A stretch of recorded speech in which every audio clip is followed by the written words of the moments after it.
Salut, comment ça va? Dimanche, c'était la première ronde des interclubs et nous, on s'est déplacé à Beauvais, en Picardie, soit à 2 heures de route de chez nous. Est-ce que c'est bon pour vous? Pour ceux qui connaissent pas les interclubs, c'est un match d'échecs par équipe entre 4 et 8 joueurs selon la division. Nous, par exemple, avec le club de nos mains, on est en National 4, donc 8 joueurs. Chacun joue une partie longue qui dure entre 3 et 5 heures, et à la fin, on compte les points. Donc oui, vous avez bien compris, 2 heures de route pour une seule partie. J'ai envie de mourir. Bon, autant dire qu'on avait intérêt à gagner, mais c'est sans compter sur l'équipe de Beauvais qui avait aligné une équipe qui était supérieure sur tous les échiquiers. Le classement Elo de chaque adversaire était supérieur au nôtre à toutes les tables. Donc déjà, on se tape 2 heures de 4 heures en tout, hein, parce qu'il y a l'aller et le retour. Donc on se tape 4 heures de route et en plus, on n'a presque aucune chance de gagner. Personnellement, je suis aligné à l'échiquier 4 et je joue contre un 1800 Elo. Mais attention, un Elo national. Alors, je vais pas vous dire ce que ça veut dire un Elo national par rapport à un Elo feed classique, parce que c'est incompréhensible, même moi je ne comprends pas. Mais ce que ça traduit, c'est que mon adversaire, il avait peut-être pas joué de compétition depuis longtemps. Et savoir ça, ça m'a mis pas mal en confiance pour la partie qu'on va analyser dès maintenant. Allez, c'est parti. Pour cette partie, j'ai les pièces blanches et je commence par le coup D4 et je viens occuper le centre. Mon adversaire me répond par cavalier F6. Il contrôle la case E4 pour pas que je mette mes deux pions dans le carré central. Je joue alors C4 pour occuper le centre avec le pion C. Et mon adversaire me joue C5. C5 qui est la Benoni. Alors la Benoni, ça amène à des positions complexes. Souvent la partie continue par D5, E6. Et c'est des positions plutôt tactiques et complexes. L'ordi met que c'est une imprécision, mais c'est un coup complètement raisonnable. Et moi, j'ai envie d'éviter ces débats compliqués et tactiques, et donc je joue le coup cavalier F3, pas du tout le coup principal, et je viens juste défendre mon pion, et j'accepte qu'il échange son pion de l'aile contre un pion du centre. Donc là, le meilleur coup est évidemment pion prend. Il y a aussi d'autres coups comme G6, etc. Mais là, mon adversaire va me surprendre complètement. Il va me jouer le coup B5. Alors B5, qu'est-ce que c'est finalement? Pourquoi mon adversaire me cède un pion comme ça? B5, c'est un coup qu'on trouve souvent après, dans cette position. Genre, le coup principal, c'est D5, ici. Et B5, là, c'est un coup qu'on retrouve souvent. Et ça s'appelle le Gambi Benko. Un Gambi, qu'est-ce que c'est? C'est on cède un pion de l'ouverture pour jouer l'activité. Et si c'est ce Gambi-là, c'est justement de donner la possibilité au blanc de faire pion prend pour pouvoir jouer ensuite A6 et pouvoir essayer d'ouvrir ses pièces à l'aile dame, ses colonnes à l'aile dame pour pouvoir jouer sur l'aile dame. Et aussi affaiblir un peu le pion D5 ici. Mais du coup, sur mon coup cavalier F3, B5, bah ça n'existe pas normalement. Donc, qu'est-ce que je me dis? Bah, ça n'existe pas, du coup, ça veut dire que je dois pouvoir prendre sans problème. Du coup, bah, je prends le pion. Pour moi, un Gambit qui n'existe pas, c'est qu'il est forcément mauvais. Du coup, j'hésite 5 minutes et puis je finis par prendre le pion. Et là, mon adversaire, il va jouer à 6. Toujours dans le style du Gambit Benko. Alors, il y a deux possibilités. Soit il a oublié que le Gambit Benko, c'était seulement sur le coup de D5, comme on a vu avant. Soit c'est sa préparation, il veut faire un style de Gambit Benko. Enfin, il fait son Gambit Benko aussi dans cette variante. J'ai sans doute voulu être trop solide. J'ai joué E3. Pourquoi E3? Bah, je me dis, je défends mon pion central et je défends mon pion. Au moins, s'il prend, je pourrais reprendre du fou, activer mon fou. Bon, le problème de E3, c'est que je bloque mon fou. Mon adversaire joue apprend B5, qui est encore une erreur. On voit, il y a beaucoup d'erreurs en ce début de partie. C'est un début de partie plutôt chaotique. On sent qu'on joue tous les deux en dehors des sentiers battus. C'est pas une ouverture connue, ça. Et donc, bah, mon adversaire prend le pion, que je reprends évidemment avec mon fou. Mon adversaire m'a permis de me développer. Et là, mon adversaire joue G6. Très logique G6.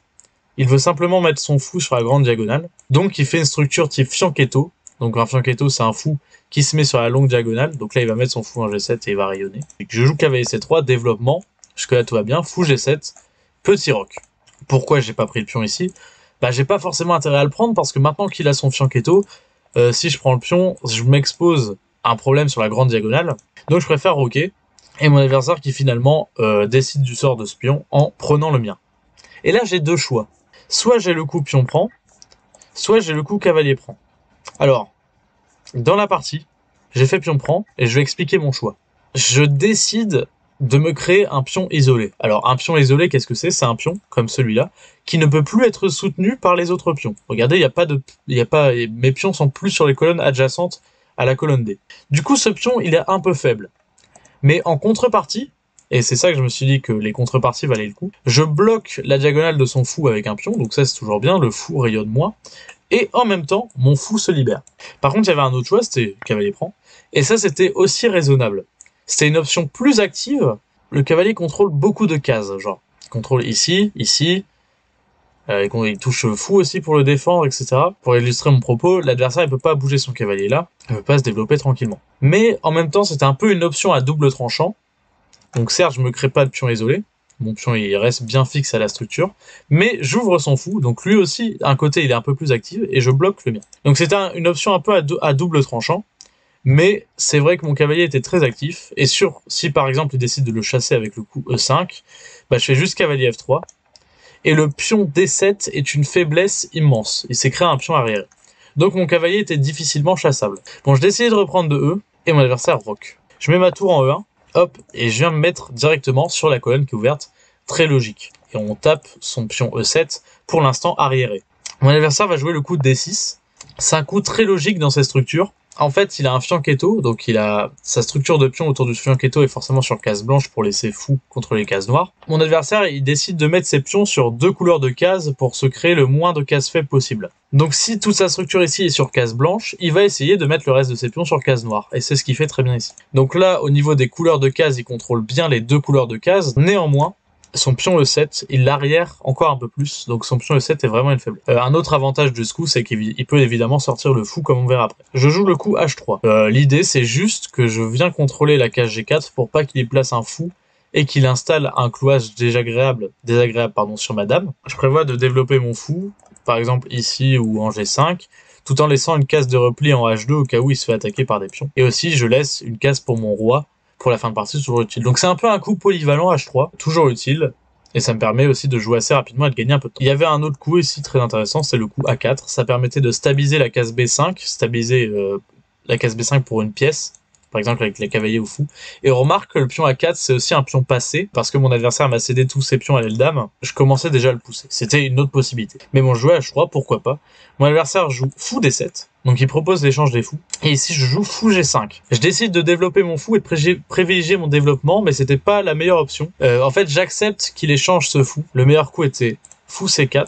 Hop. Et pourquoi le meilleur coup était fou C4? En fait, on garde les pièces. Déjà, ce fou, c'est mon bon fou. Ma structure centrale, même s'il n'y a qu'un pion, c'est sur case noire. Du coup, ce fou, c'est mon bon fou. Et en plus de ça, comme c'est moi qui contrôle le centre avec un pion, j'ai un avantage d'espace.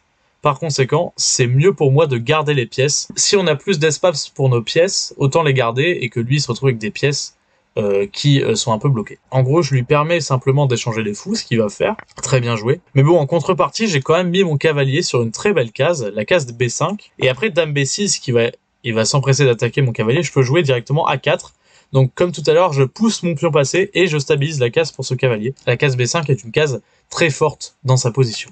Son pion est attaqué en E7, il doit donc le défendre. Tour E8. Bon, ce coup a l'air passif, mais en même temps, comment le défendre d'autre? Et moi, je décide de jouer le coup le plus logique. Je prends la colonne, je joue tour C1, je prends l'intégralité de la colonne C, et je menace cavalier C7, fourchette sur les deux tours. Donc, il doit répondre à ça, et il joue cavalier A6. Donc il met un cavalier sur le bord, c'est une défense peu académique, mais efficace. Il défend la case C7, il évite la fourchette, et il espère replacer son cavalier à un autre moment. Quelle est la case forte pour son cavalier dans la position? Et je vois cette case B4, je me dis, s'il arrive à contrôler cette case, bah, peut-être qu'un jour il voudra mettre son cavalier en B4. Du coup, je me dis, un coup multifonction, dame D2. Pourquoi c'est multifonction? Je lie les tours. Les tours sont maintenant liées, elles vont pouvoir coulisser ensemble. Je crée une batterie avec le fou, toujours utile, pourquoi pas. Et je contrôle cette fameuse case B4. Donc dame D2, coup pas forcément le meilleur, mais polyvalent, utile. Et mon adversaire joue le coup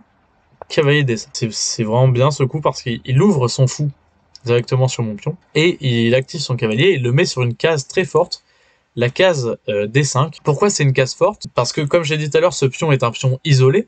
Et donc le pion isolé, il n'a pas de pion sur les colonnes à côté. Ici, c'est donc une case forte pour le cavalier parce qu'aucun pion ne peut l'attaquer. Pourquoi on aime placer ces cavaliers dans les positions de pions isolés ici? C'est parce que le cavalier, en même temps, il est sur une case forte, et en même temps, il empêche au pion d'être poussé et prendre encore plus d'espace. Donc évidemment, il est ravi de le placer ici, il est très content. Dans ma logique de tout à l'heure, je comprends que la case faible de ma position, c'est la case B4. Et donc je me dis comment contrôler la case B4 en faisant un coup utile.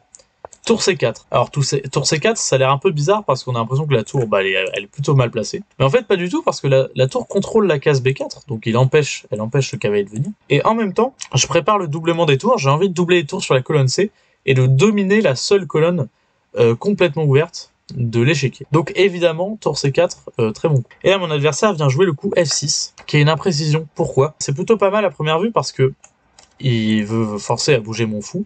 Et mon fou a pas forcément de très bonne case, j'ai pas forcément envie de le mettre en H4 parce qu'il taperait presque dans rien du tout. Et si je bouge mon fou ailleurs, par exemple ici, bah mon fou tape un peu dans les pions, pareil ici, etc. Donc mon fou, il est pas très bien placé. Et donc F6 a l'air d'être un bon coup.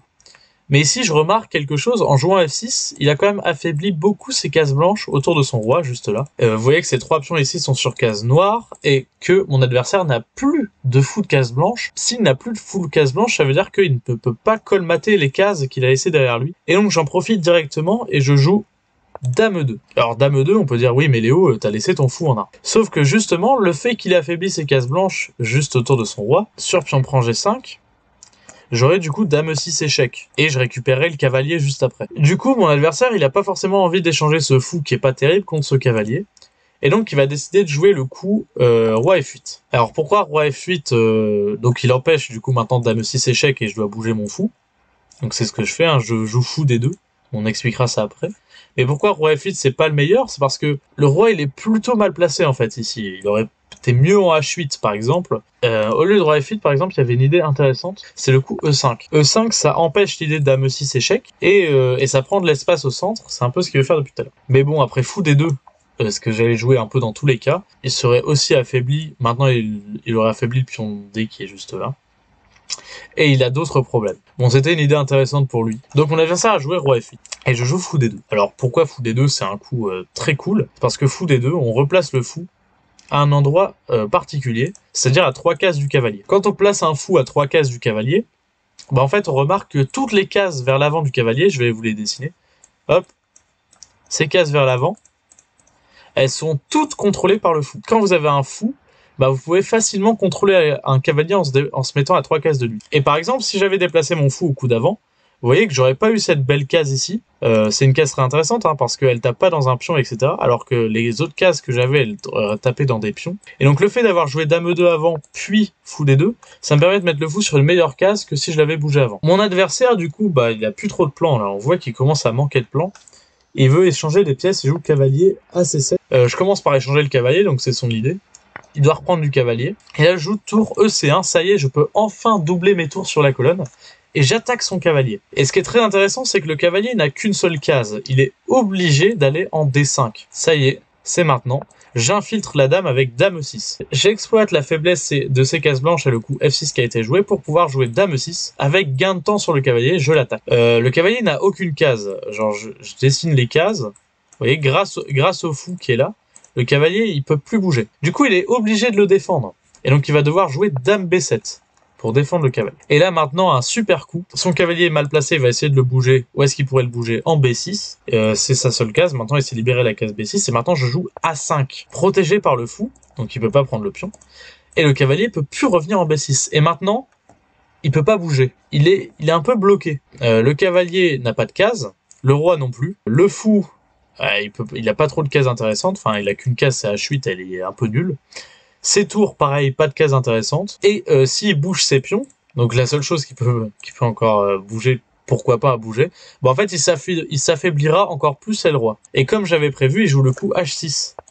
Parce que il a pas trop le choix, il est obligé de bouger il se dit, je vais essayer de créer quelque chose avec mes pions, si je peux plus bouger mes pièces. Et comme il a joué H6, quel est l'inconvénient d'H6? Évidemment, la case G6 n'est plus protégée et j'en profite presque immédiatement avec cavalier H4. Je menace de faire échec et mat d'ailleurs sur la case G6. Il n'a pas le choix, il doit bouger la tour. Là, il y a mat en 6, mais j'ai loupé le match, j'ai joué cavalier prend C6.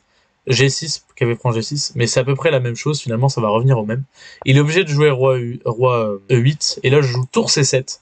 Magnifique coup final. Évidemment, j'attaque sa dame et je menace le mat en G8. S'il fait dame prend, je reprends la dame. Et en plus, il peut pas reprendre ma tour à cause du mat en E7. Et si je joue cavalier prend E7, il y a directement mat en E7. Donc, mon adversaire abandonne ici. Oui, ici, il n'y a pas encore mat parce qu'il peut jouer dame prend, tour prend et fou ici, je crois. C'est la seule manière pour pas qu'il y ait mat. Pourquoi ici l'ordi met une impression? C'est parce qu'il préférait jouer directement tour C7. Mais dans tous les cas, ça revient à la même chose. Globalement, j'ai fait une partie maîtrisée après un début plus que chaotique. Mais même s'il avait pas joué depuis longtemps, ça fait quand même plaisir de battre un adversaire aussi bien classé. 1800 Elo, ça se refuse pas.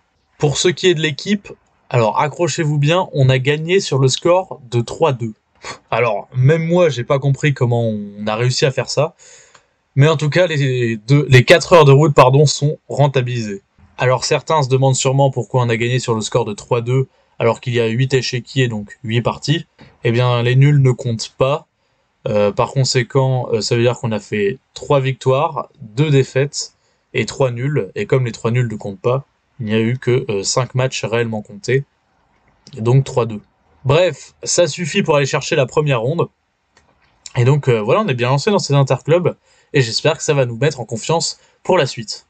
Et moi, je vous dis à très bientôt pour d'autres analyses. C'est ciao!